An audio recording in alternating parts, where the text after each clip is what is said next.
美咲さん、来たんですね。サインしたらすぐ帰るわ。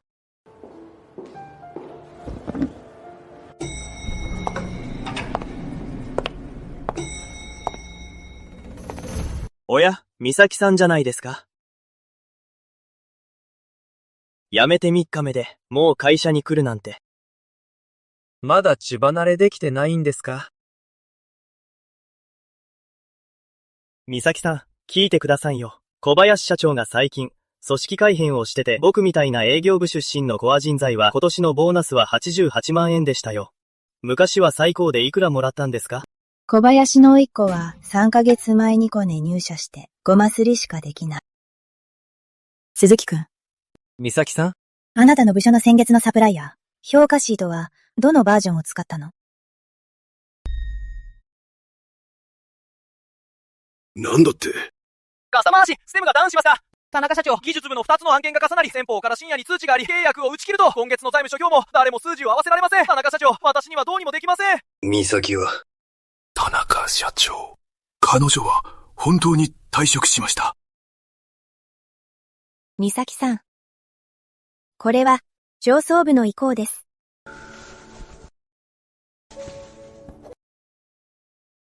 美咲さん、何も言わないんですか？何を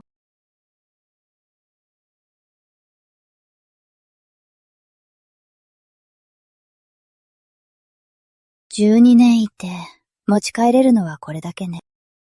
陽介、引き継ぎのリストよ。美咲さん、これを。全部一人でやってたんですか？ええ。奴の部署の仕事？全部じゃないわ。みんなができないことや、やりたくないことが、だんだん私に回ってきただけ。美咲さん。会社がポストを整理するそうですけど、あなたみたいな万能選手がリストラされるわけないですよね。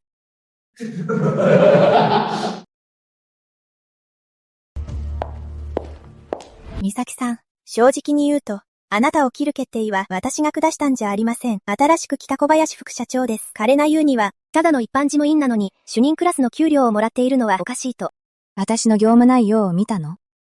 カレー学、事務員の仕事なんか、見る必要がないって。じゃあおかしいんでしょうね。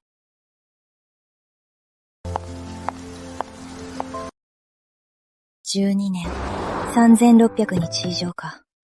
去るときは、あっという間ね。お母さん、今日は嫌いね。やめたの。リストラ？うん。保証はいくら？規定プラス1ヶ月分。だいたい150万円ね。どのくらい暮らせる？貯金も合わせれば、節約して。半年以上は持つわ。お母さん、焦らないで、ゆっくり探しなよ。この子ったら、昔から手がかからない。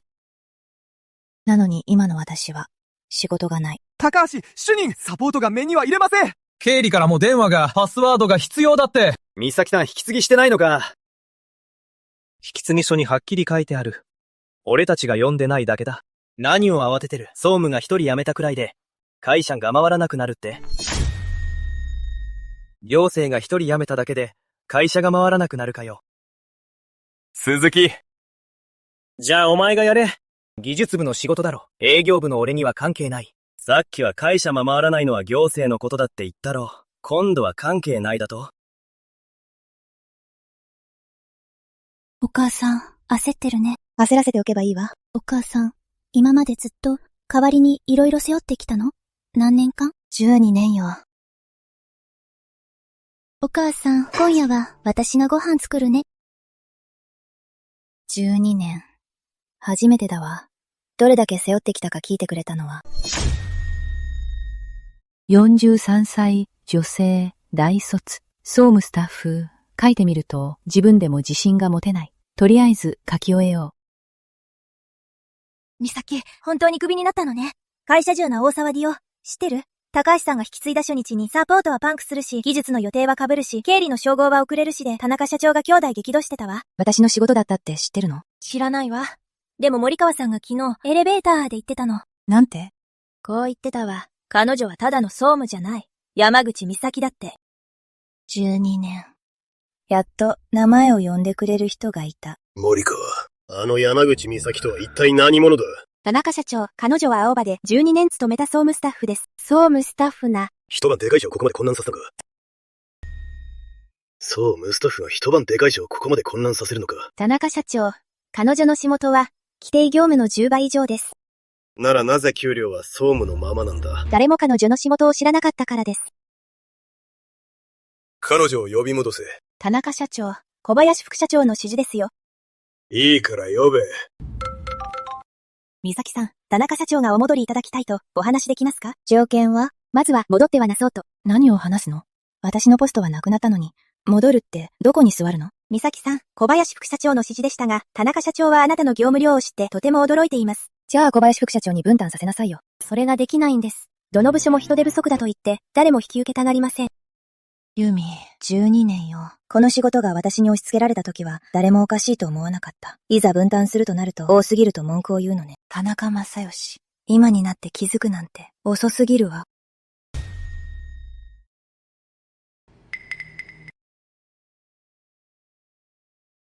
どうして私のことを？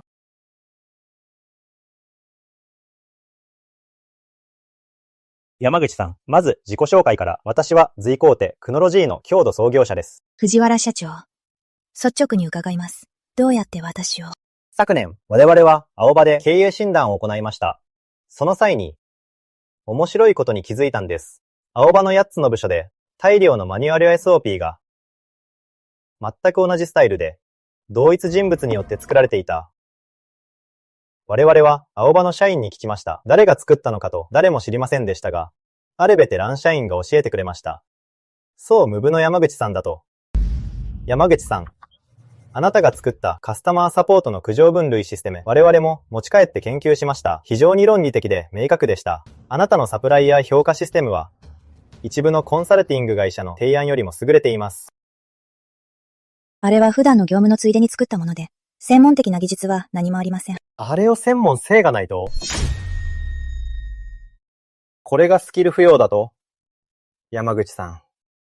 青葉には運営サポートの体制があります。その中核を作ったのはあなただ。なのに、あなたの役職は一般事務です。これがどういう意味かわかりますか？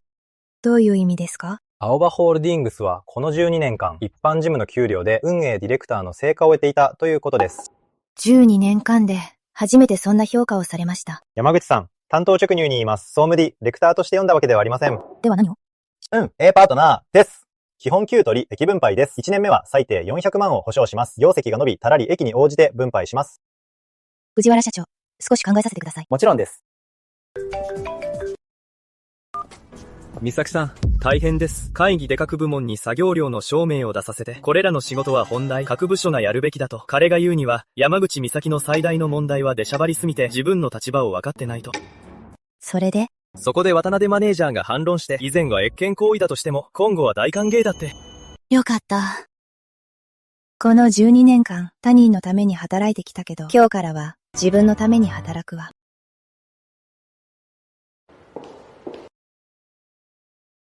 美咲さん、来たんですね。サインしたらすぐ帰るわ。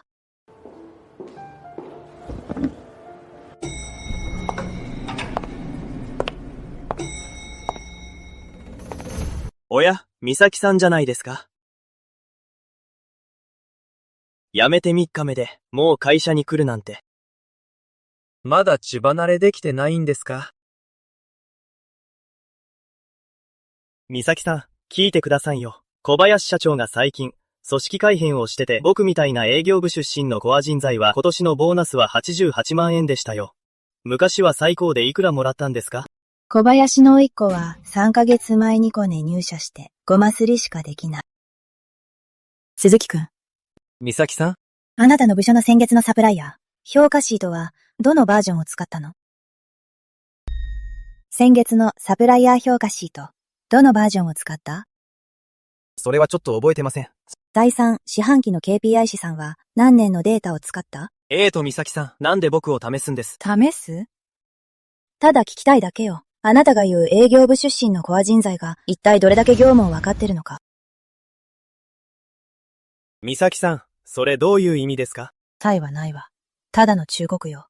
そのコーヒー代はあなたが稼いだものじゃなく、あなたの叔父の小林副社長が決済したものよ。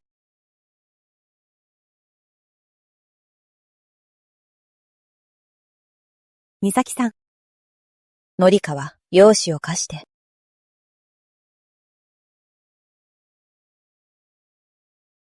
私の仕事はここまでよ。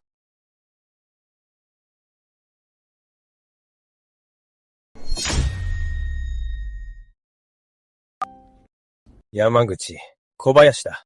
小林社長。外で言いふらしてるそうだな。君がいないとか医者が回らないって、一つ忠告しておく。協業ひしむむ契約にサインしたはずだ。来たわね。3ヶ月前にあなたが来た時、この日が来ると思ってたわ。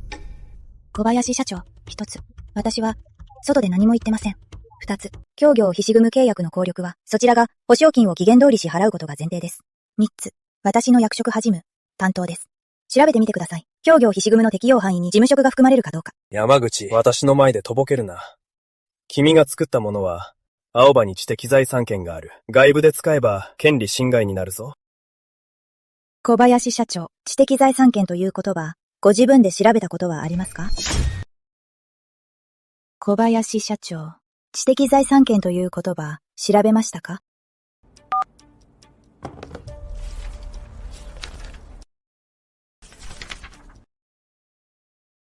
？12年のホームサポートで、私が見てきた契約書は、あなたが食べたご飯より多いですよ。小林社長。労働契約法第に14条では、総務職は通常は協業秘書の対象外です。秘書が署を命しない限り、私が営業秘密に触れたと、ただしご注意ください。営業秘密を主張するなら、記者はまず証明する必要があります。私の職務内容に含まれていると、営業秘密へのアクセスが、私の職務記述書には、総務担当とあります。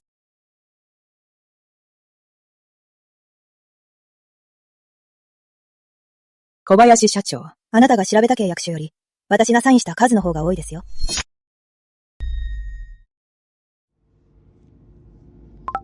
小林社長、あなたが確認した契約書より、私がサインした数の方が多いわ。お母さん？誰かに怒ってるの？なんでもないわ。でも打ってる時の顔、すごく怖かったよ。どうして怖いってわかったの？目にさっきがあったから、お母さん。どうしたの？打ってる姿、かっこいいよ。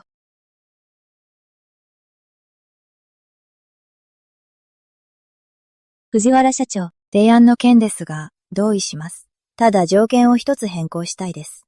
利益の分配について、1000万円からではなく、1000万円からにしてください。自分のプランには自信があります。それから、最初の顧客はもう確保しています。青葉ホールディングスです。容赦ないわけじゃありません。プロとして当然のことです。山口を解雇する前に業務内容を確認したのか？職務内容は確認しました。ただの総務スタッフなのに給与は主任クラスです。私から言わせれば、これは昔からの問題です。彼女の最大の問題は、出しゃばりすぎることです。自分の立場をわきまえていない。じゃあ彼女の仕事は誰がやるんだ？各部署に振り分けます。少しずつ仕事を増やせば問題ありません。小林副社長は立場をわきまえていないとおっしゃいましたが、私の意見は違います。美咲さんのイベントスケジュール表はマーケティング部がずっと使っています。業者との連絡から会場との交渉、実行のタイミングまで、すべてあの表にあります。毎月に15日に必ず更新されます。教えていただけますか？この表をマーケティング部は何人で維持できるんですか？小林副社長、教えていただけますか？この表、マーケティング部から何人出せば維持できると？自分で試算しましたが、フルタイムを1人、毎月15時間残業させて、ようやく美咲さん1人のレベルになります。小林副社長、これが出しゃばりだというなら、彼女の越権行為を大歓迎しますよ。高橋。田中社長。君が引き継いだ運営業務は今どうなっている？社長、正直に言います。美咲さんが辞めてこの1週間、顧客システムが一度ダウンし、技術部ハスケジュール衝突、財務諸表8円、マーケティング部の予定も停滞、8つの部署で正常に機能しているところはありません。小林副社長、私が継いだ業務は出しゃばりなんかじゃない。会社の生命線なんです。美咲さんの業務内容について明日までに詳細な報告書を出せ。森川。田中社長、君が自ら作成しろ。山口さん、お邪魔するよ。田中社長。私が来た理由はわかるね。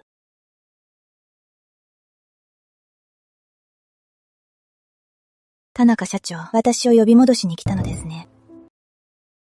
ああ。私はもう戻りません。山口さん、来る前からそう言われるとは思っていた。それでも直接はなしがしたくてね。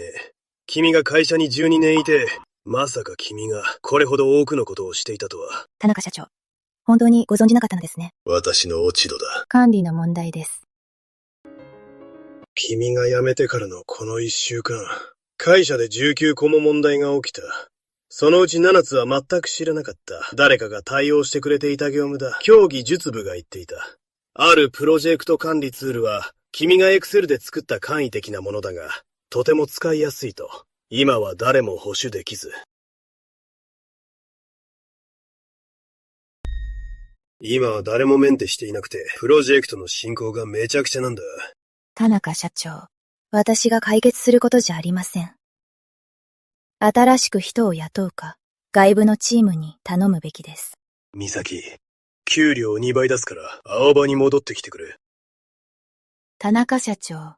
お金の問題じゃありません。じゃあなんだ。12年です。やっと私の存在に気づいたんです、田中社長。恨んではいません。でも、もう戻れません。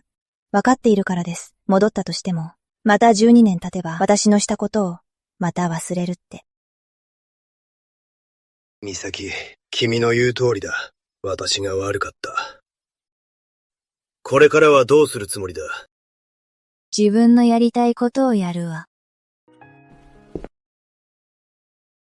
ママ、さっきのおじさん誰？前の社長よ。もう仕分けなさそうだったね。当然よ。山口さん、再就状こうだ。藤原社長、青葉の件ですが、3つ条件があります。聞こう。1つ目、私は表に出ません。企画は私、実行はそちらで。2つ目、納品物に私の名前は出さない。3つ目、もし青葉が私の案だと気づいたら、かばわないでください。直接、私のところへ来させて。山口さん、罠を仕掛けたな。罠じゃありません。鏡です。どういう意味だ？青葉に自分たちの姿を映させるんです。彼らが800万円で、買い取った企画が、0円の入金通知一つで、追い出した人間が作ったものだと。交渉成立だ。山口さん、随行テクノロジーでの君の初プロジェクトはこれで決まりだ。もう一つあります。なんだ？青葉の小林ですが、何か仕掛けてくるかと。協業非紙契約で、私を脅してきました。すでに断りましたが、これで諦めないでしょう。根拠は？彼はまだ青葉にいるからです。青葉に長くいるほど、後には引けなくなるんです。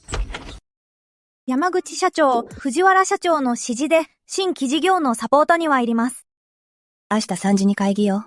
過去のコンサル、案件の資料を用意して、今日から始めるわ。最初のクライアントは、青葉ホールディングスよ。それって、辞めたばかりの会社では。ええ。山口社長、そのやり方。的確でしょう。この新しいボス、ただものじゃないわね。高橋さん、今日お聞きしたいのは青葉の運営上の課題です。伊藤マネージャー。こう聞くべきですよ。問題がない部署はあるかと。では一番深刻なものから。8つの部署。前は一人で背負ってましたが、今は誰もいません。毎日3回はトラブルが起きます。高橋さん、前は一人で背負っていたと、その人とは。美咲ですね。はい。では続けましょう。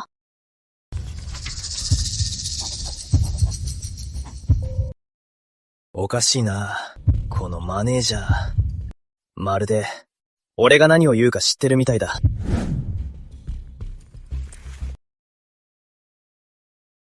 伊藤マネージャー、山口社長、どこかおかしいと気づいた？どこですか？高橋主任はある問題を避けていた。どの問題ですか？小林副社長の名前を出さなかった。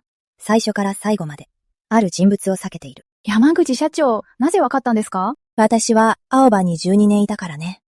彼がある人物を避けるときは、その人が大きな問題を起こしたときなの。伊藤マネージャー、この部分の8部署の連携の要として優先して再構築すべきはサポート分類システムだと。なぜ分かったんですか？うちのサポート分類システムが核であるとは。田中社長、これがプロのコンサル会社の実力です。伊藤マネージャー、君たちのプランは正確すぎる。小林社長、正確すぎて、まるで内通者がいるようだ。小林、プランが正確なら、それは良いプランだ。内通者など関係ない。承認する。美咲、お前の仕業だろ。なあ。ゆうすけさん、最近ついてないんだって？随行の奴ら。提案が的確すぎる。的確にな。内通者がいるんだろ？美咲だ。あんたがクビにした事務員か。ああ、今は随行のパートナーだ。ゆうすけさん、今回はやらかしたな。だからお前を読んだナビテックの3000万円 DX 化プランを俺が押す。山口社長、青葉で問題が起きました。何事？小林が会議で先方の前でうちのプランを否定しました。理由は？うちのプランは手作業に依存しすぎでシステムを活用してないと、それでナビテックという会社を導入するそうです。来たわね。小林祐介。その手を3日待ってたわ。ナビテックの社長は山本隆って言わなかった？山口社長、なぜそれを？小林のような人間は使えるコネがいつだって身内だけだからよ。藤原社長、山本隆と床林の関係を調べて。すでに調べた。二人は元同僚だ。ナビテックは設立に年未満で、見積もりは3000万円、純粋なし、ステムのみで、運用サポートは含まれてない。設立2年の小さな会社が3000万円の見積もりね。裏がありそうね。美咲、田中正義に直接伝えた方がいいか？いいえ。じゃあどうする？少し泳がせておきましょう。小林の目的は DX 化じゃないわ。私を青葉から完全には移除することよ。でも彼はまず自分の正しさを証明するはず。私はね、彼が自分の間違いを証明するのを待つの。田中社長、2つの案の並行を提案します。随行の運営最適化を基礎とし、ナビのデジタル化でアップグレードを。800万円プラス3000万円、4000万円近い予算だぞ。田中社長、これは戦略的投資です。青葉を100年企業にするため、エクセルのような古い方法にとどまるべきではありません。高橋、君の意見は？田中社長、私は言うべきか。言えば来月首になるかも。でも言わないと。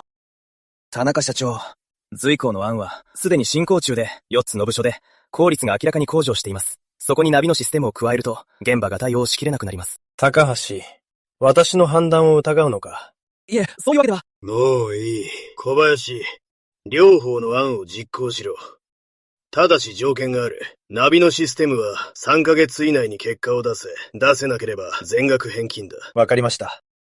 美咲、今に見てろ。田中社長、3ヶ月もあれば十分です。山口社長、田中社長が同意しました。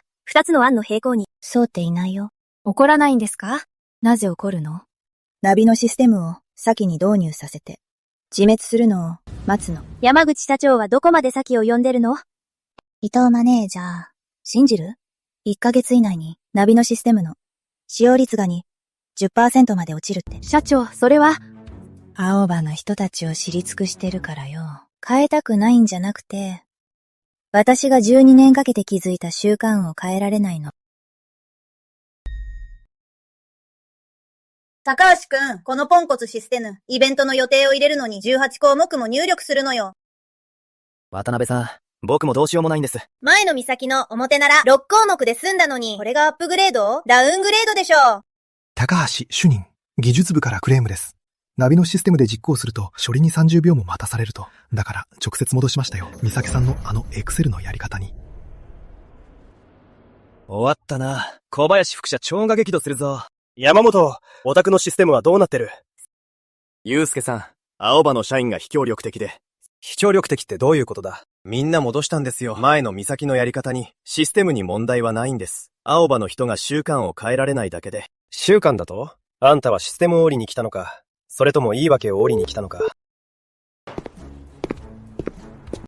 美咲、お前の案が優れているほど、俺は絶対に負けられない。小林、ナビのシステムだな。3ヶ月で効果が出ると言っていたな。1ヶ月で利用率はたったのに 13% だ。どういうことか説明しよう。田中社長、青葉の社員の実行力の問題でして。実行力だと？君の判断力の問題だろう。君がナビを選び、君が押した案だ。問題が起きたからには、書面で報告書を出せ。その理由を説明しろ。3000万円もかけたシステムを、なぜ誰も使わないのか。美咲。どこまでやれるか見せてもらおう。田中社長、随行のプロジェクトは、保留にすべきかと。理由は？プランが的確すぎます。彼らは青葉の内部事情を知りすぎています。疑わしいのは内通社です。小林副社長、内通社がいるとおっしゃいますが、一体誰ですか？山口美咲です。ご存知ですか？今使っているこのプランは、彼女が書いたんです。随行の運営パートナーの山口美咲は、青葉ガリストらした総務スタッフです。会社に800万円払わせ元社員のプランを買うなど無駄遣いでしょう。内通社の仕業でしょう。彼は分かっていない。美咲が去った後、この会社が持ちこたえられたのは、彼女が残したプランのおかげだ。祐介、今日のこの一撃は自分自身を打ち砕くものだぞ。祐介。随行との提携を注視するだと、それなら、美咲のプランが有効なら、全部否定するつもりか。田中社長、そういう意味では。ならどういう意味だ？ナミノさん1000万円を無駄にし、随行の800万円まで収支させる気か。お前は青葉の金が空から降ってくるとでも。ユミ。田中社長。随行に知らせろ。プランは続行だ。完了するまでな。お母さん、あったかいのに帰ったよ。ありがとう。今日、ゆうすけさんをコテンパンにしたんでしょ？どうして知ってるの？佐々木さんが音声メッセージを送ってて、こっそり聞いちゃった。お母さん？どうしたの？前に青葉にいた時、よく思ってた？自分が透明人間みたいだって。この子ったらいつの間に私のことそんなに分かってたの？ええ。でも今は違うよ。ちゃんと見てもらえる人になったね。さくら。うん。お父さんがいなくなって14年。うん。あの時あなたは3歳で、海外に行ったって言ったけど、本当は。お母さん。全部知ってるよ。小さい頃はわからなかったけど、大きくなったらわかった。お母さん、隠さなくていいよ。この14年間、この子は、何でもわかってたんだ。言わなかっただけで。さくら。うん。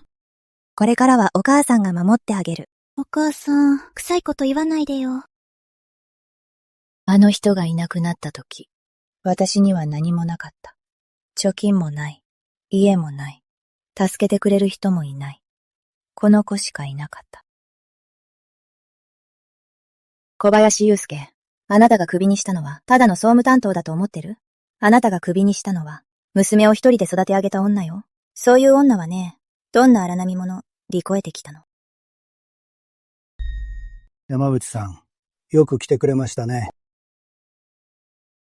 ご丁寧にありがとうございます。まずは一つ目、随行テクノロジーが青葉に作ったプランを拝見しました。あれはあなたが手掛けたものだと知っています。はい。素晴らしい。非常に素晴らしいです。私が見てきた多くの上場企業のどの体系よりも確実です。ありがとうございます。二つ目です。小林祐介についてどこまで知っていますか？来たわね。この大島さん、雑談が目的じゃない。大島さん、担当直入にどうぞ。小林が青葉に来る前に身辺調査をしました。前職での退職理由ですが、表向きはキャリアアップのためだと。ですが、実際はその原因は調達に関わるリベートの内部調査です。やっぱり、怪しいと思ってました。証拠不十分で不問になりましたが、退職勧奨されたんです。田中社長はご存知で？知りません。ヘッドハンターの紹介でしたから、田中は焦りすぎて、深く調べなかったのです。それならなぜ田中社長に直接言わないんですか？証拠が必要なのです。噂ではなく、決定的な証拠がね。こんなに遠回りしたのは、私の持つものが狙いなのね。大島さん、私が証拠を持っていると？あなたは青葉で12年間調達を担当していた。業者評価もあなたがやり、契約の意見調査もあなたがやった。もし小林が青葉で同じことをしたなら、気づけるのはあなたしかいない。3ヶ月前の錦町トレーディング。第287条。記録はしてあるわ。でも動かなかった。私の担当じゃないから、大島さん。もしあると言ったら？しっかり保管してください。叱るべき時に役立つはずです。山口さん。青葉は私が初めて投資した会社です。一人の人間に潰されたくはないのです。来たわ、小林。あなたの悪事ももう終わりよ。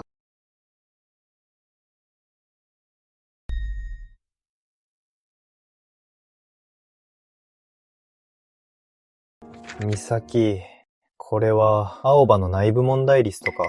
312項目です。何年記録したんだ？ 12年です。この女、恐ろしすぎる。美咲？なぜ記録を？職業病よ。問題を見つけると記録するの。誰にも聞かれなくてもね。でも今日は聞かれたわ。藤原社長、ある会社を調べてほしいんです。言ってみろ。錦町トレーディング、今年登記されたばかりです。はい、ケイファ？青葉の調達におけるキックバックもの一部かと。美咲、これは大事になるぞ。本当に首を突っ込む気か？私から手を出したんじゃありません。向こうがぶつかってきたんです。美咲さん、錦町トレーディングは資本金500万円。法定代表者は田村恵子、小林祐介の妻、田村美和のいとこです。やっぱり。設立5ヶ月のこの会社は唯一の顧客が青葉ホールディングスです。契約の総額は680万円。しかし以前の青葉の同類の年間調達額は420万円でした。余分なに160万円はどこへ消えたのか。調べなくていいわ。調べないんですか？どうしてわかるんですか？さらに大きなミスを犯すと。一度手を出した者は手を引かないわ。ましてや。彼は今も会社に身内を送り込んでいるしね。森川社長、松本社長、こんにちは。田中社長の指示で運営部を統括します。今後何かあれば、直接私まで。また落下さんか。小林副社長の古くからの知人だ。美咲さん、おっしゃる通りでした。一度手を染めたら、確かに手は引きませんね。今日から、運営プロセスを見直す。某上場企業で COO をしてたので、経験は問題ない。まず最初に、購買の承認を3段階から2段階に減らす。松本社長、財務の再確認プロセスは必須です。高橋主任、私の判断を疑うのか？ただ私は実行すればいい。君の意見は不要だ。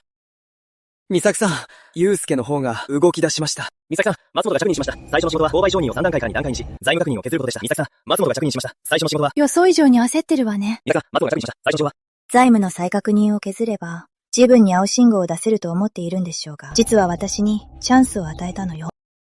高橋主任。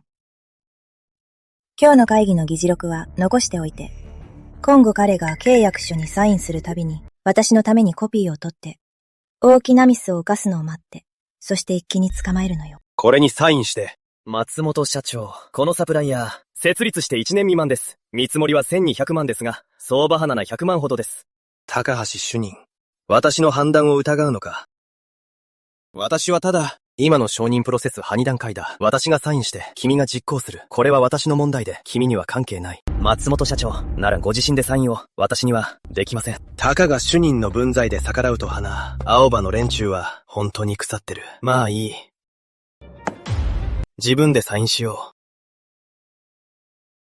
美咲さん、松本が自分で契約書にサインしました。1200万円です。相場花700万円ですが。来たわね。第312条、高橋、契約の詳細を送って、すぐに送ります。それから、あなたが持っている小林がサインしたすべての契約書のバックアップ、そろそろ出していいわ。美咲さん、動くんですか？まだよ。もう少し彼に横領させて、大島が動くのを待つわ。錦町トレーディングの相関図、680万の調達契約書。あと、これも、1200万の IT 機器契約書。相場は700万。大島さん、すべての資料がここにあります。どう使うかは、お任せします。山口さん、君のこの12年間は無駄ではなかった。大島さん、以前は誰も見ていないと思っていましたが、今は違います。小林の件は、私に任せてくれ。はい。小林、あなたの企みもここまでよ。祐介さん、あの1200万円の契約、監査が入ってます。誰が調べてる？経理の山田です。彼は承認が3時から2時に減っても、一応来て移動りに確認したら、価格の異常に気づいたと。松本、お前この件、しくじったな。祐介さん、経理の確認を省けと言ったのは、スムーズに進めるためで、雑にやれって意味じゃない。田中正義、明日の取締役会、心の準備をしておけ。何の準備だ？自分で見ろ。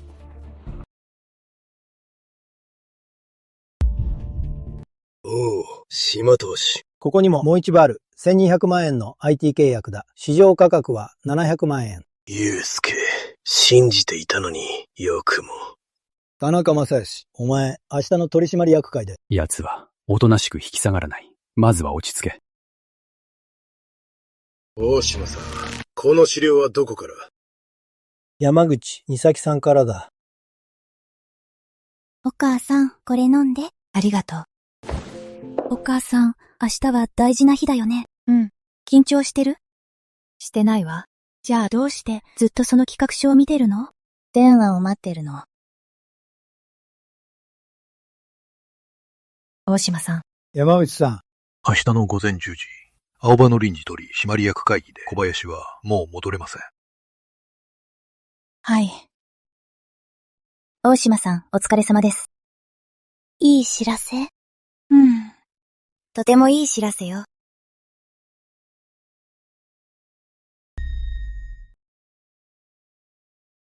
本日の臨時取締役会は、議題は、小林副社長の在任中の重大内犯行為の再調査だ。田中社長、5回です。小林社長、証拠が先だ。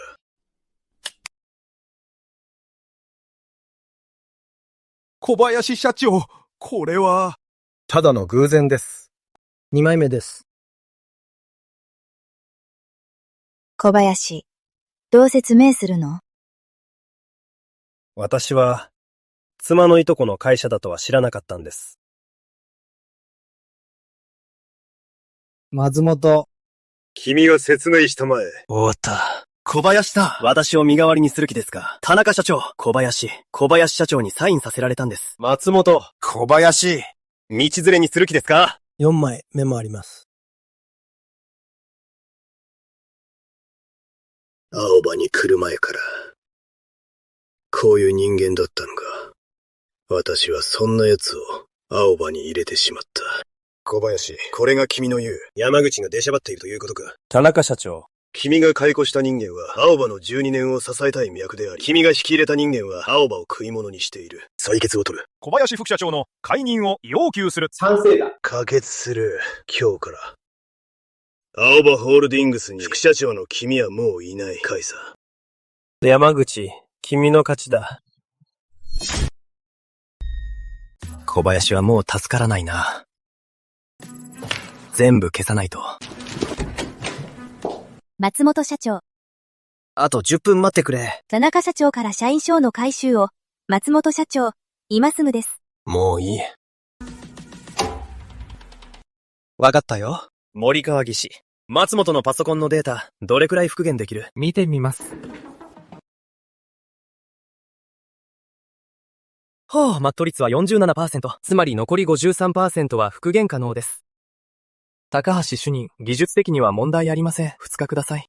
美咲さん、小林は逃げようとしていますが、もう逃げられませんよ。おお、島さん、私のミスでした。最初から私の間違いでした。田中、人を見る目がなかったことではない。分かっていなかったことだ。会社で最も重要な人物が誰なのかを。美咲。12年間。毎月グループでボーナスを配っても、君は決して争って取ろうとしなかった。興味がないのだと思っていたが、本当は目立たないことに慣れきっていたんだな。大島さん、明日彼女のところへ行きます。行くといい。だが、田中、彼女はもう戻ってこないよ。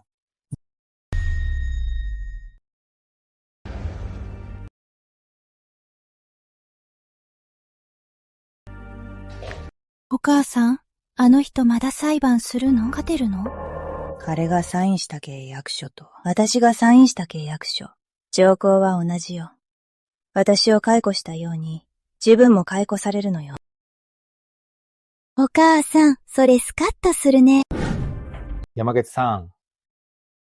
祐介の労働審判だが。はい、そしたよ。予想通りですね。青葉が反訴した業務上横領で、祐介は260万日元のリベート全額の賠償責任を負う。直樹は商業伝票の偽造で業界のブラックリスト入りだ。高志のナビテックも複数の顧客から集団訴訟を起こされ、事実上の倒産だ。決着がつきましたね。祐介、直樹、高志の3人はこれで終わりだ。一件落着ですね。小林、松本、山本の3人は全員終わりました。美咲、今回の君の戦いには、背筋が凍ったよ。戦ってませんよ。彼らが自らルールに負けただけです。山口さん、正式に謝罪に来た。田中社長、どうぞ中へ。これは、青葉の副社長の事例だ。年俸は1200万円。今日から、君が青葉の副社長だ。田中社長、私は戻りません。山口さん、だが。青葉には外部顧問が必要でしょう。年俸は600万円。プロジェクトごとの単価制で。本当にはっきりしているな。もう何でも引き受けて、誰にも評価されない裏方にはならないか。よし、君の言う通りにしよう。それに田中社長、青葉に一人、育成すべき人がいます。誰だ？高橋良介です。最近どうも息苦しいな。疲れのせいかな。田中社長、明日の取締役会の議題ですが。わかった。森川！田中社長、誰か来て。田中社長が。田中夫人、心筋梗塞の手術は成功しました。ですが、少なくとも3ヶ月は休養が必要です。それに過酷な仕事はすべて避けてください。じゃあ会社はどうなるの？田中夫人、それは私の管轄外です。しかし、ご理解ください。ご主人は今は何も心配してはいけません。山口美咲。先週、正義が私に言ったの。もしあれに何かあったら、最初に電話すべき相手は、この山口さんだと。もしもし、山口さんでしょうか？はい、田中正義の妻です。夫が今朝、心筋梗塞で彼が倒れる前に管理書類を残していました。臨時緊急管理委員会の委員長です。そこにはあなたの名前が書かれていました。田中正義。本当にズル賢い人ね。ずっとこの日のために準備してたのね。田中夫人。まずは田中社長の看病に専念してください。青葉ホールディングス。私が行きます。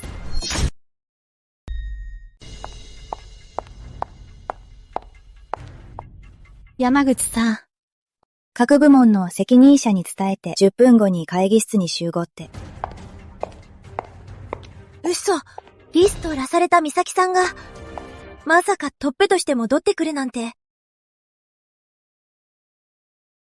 美咲、戻ったんだな。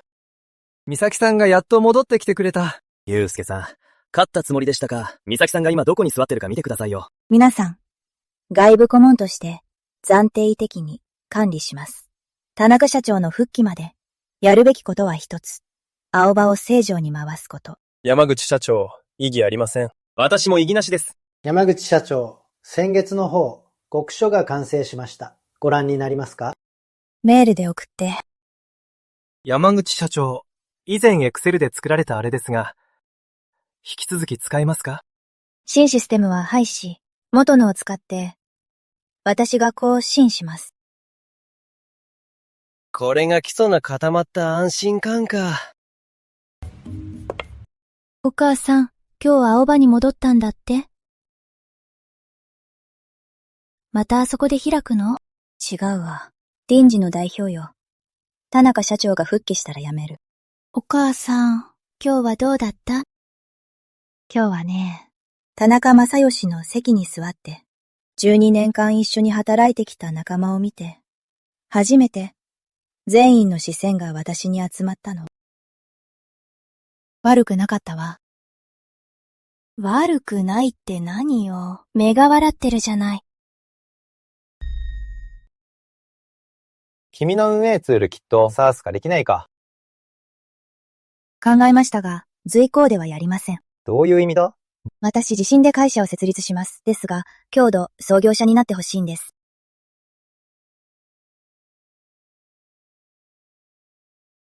かけて。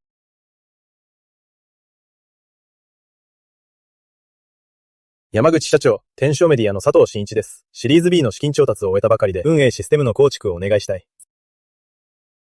山口社長、追加で3000万円出資します。エンジェルラウンドとしてね。佐藤社長、条件は弁護士同士で。山口社長、私は人を見る目に恥心があるんです。あなたの会社には、その価値がある。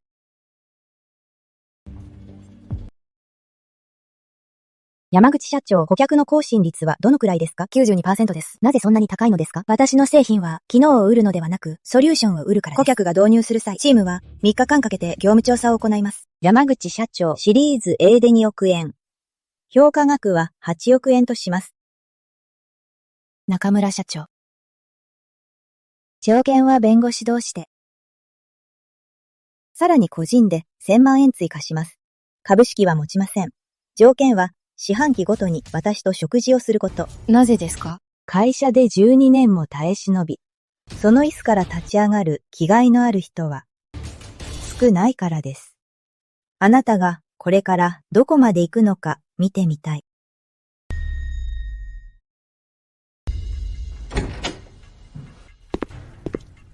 美咲、B ラウンド契約したぞ。リードは大手 VC だ。6億円だ。評価額は30億円。そう。美咲、気にならないか？何が？君の持ち株、比率は 38% だ。勝ち早11億円になる。11億円？桜の学費にはもう困らないな。藤原社長、数字は重要じゃありません。今はもっと気になることがあるの。お母さん、またニュースに出てるよ。お母さん。何を買いたいの？この子ったら私より計算高いんだから。家を買うわ。どこにって？あなたの学校の近くよ。2LDK の部屋をね。将来、あなたが住むためのね。お母さん、本当にやり遂げたんだね。もう、照れくさいな。ありがとう。皆さん、こんにちは。山口美咲です。47歳。6年前に、ある会社をリストラされました。皆様、こんにちは。山口美咲です。47歳です。6年前、私は会社をリストラされました。その会社では12年間は働きました。役職は総務でした。私一人で8部署分の仕事をこなしていました。誰も知らないし、気にする人もいませんでした。でも今日は私の話をしに来たわけではありません。この世界には山口美咲が多すぎます。彼女たちは目立たないポジションで職務の範囲を大きく超える仕事をしています。功を誇らず、文句も言わず、ただ黙々と仕事をこなすのです。そしてある日、リストラされるか、過労で倒れるか、去っていくまで。会社は気づきません。自然に回っていた仕事は勝手には回らないのだと。船光テクノロジーが目指すのは、こうした人々の仕事に光を当てることです。すべての貢献を追跡可能にし、山口美咲をもう会社の遠めえ人間にしないことです。今日、青葉で12年間抑え込まれていた自分を完全に解放しました。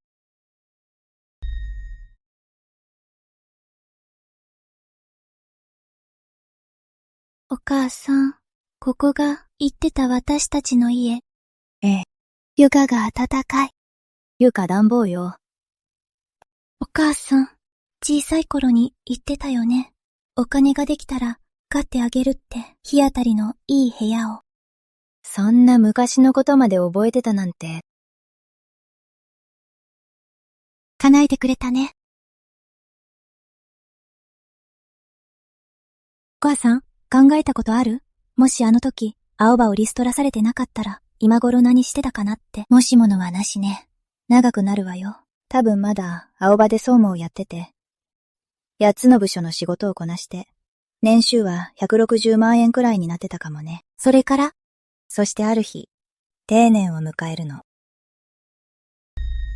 それから？そしてある日、私は定年退職するの。田中正義がグループでお年玉を送って、山口さんお疲れ様って言うの。みんなそれを受け取って、少しお世辞を言って、そして私はあのグループから消えるの。でもあの12年を後悔してないわ。どうして？あの12年があったから、私は役に立つ人間になれたの。ただそこでは、誰もそれに気づかなかっただけ。お母さん、今は幸せ？幸せ。なら十分だよ。47歳、かつて総務だった私は、今やフナミステクノロジーの創業者だ。でもそんなことは重要じゃない。大切なのはあの12年間の、誰も見ていなかった残業や空気のように扱われた瞬間。一人で黙々と修正したプロセス、整理したロジック、片付けた数々の尻拭いがすべて一つ残らず。私の足元の道になったことだ。